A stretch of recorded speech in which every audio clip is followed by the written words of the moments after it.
Yılmaz bir şey de bu Yılmaz. Yavaş yavaş yavaş ben sana hadi. Baş baş.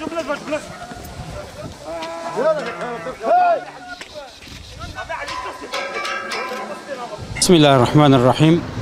Bizler Batman Umut Kervanı olarak her yıl olduğu gibi bu yıl yani 2018 yılında da halkımızın ve milletimizin hizmeti için mübarek Ramazan ayında nasıl muhtaç ve yetim ailelere yardımlarda bulunduysak yaklaşmakta olan Kurban Bayramı için de inşallah rıza ilahi için halkımızın hizmetinde olacağız.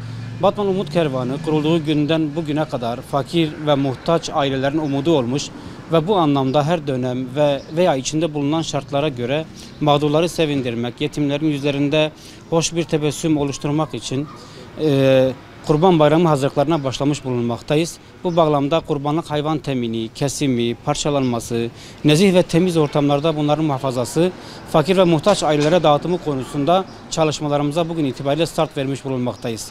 Bu bağlamda hayırseverlere bu yılki çağrı sloganımız olan kurbanlarımızı umutla paylaşalım şeklindedir. Toplum arasındaki kardeşlik ve ülfetin tesisi için kurban en önemli vesilelerden bir tanesidir. Bununla beraber kurbanlarımızı Allah yolunda Umut Kervanı vesilesiyle kestirelim. Kurban vazifelerini yerine getirmek için kurbanlıklarını vekalet yoluyla kestirmek isteyen hayırsever kardeşlerimiz isterlerse telefon açma ya da bizzat derneğe gelerek vekaletlerini vermeleri kaydıyla hayırseverlere yardımcı olmaya hazırız. Her türlü kurbanlık temini, her türlü kurbanlık et, deri ve sakatat bağışları Umut Kervanı olarak aynı şekilde de kabul etmekteyiz. Bu yıl küçükbaş kurbanlık hayvanlar yaş ve kilosuna göre 800 TL'den başlayan fiyatlarla temin edilmesi konusunda her şekilde yardımcı olacağız inşallah. Geçen yıl vekalet doğrultusunda kestirilen kurbanların etlerini binlerce aileye ulaştırdık.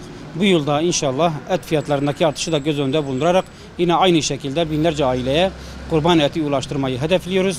Bu yılki fiyatlarımız genel olarak 800 TL'den başlayan fiyatlar olarak devam edecektir. Allahu Teala şimdiden İslam ümmetinin kestirecekleri kurbanlarını kabul etsin inşallah.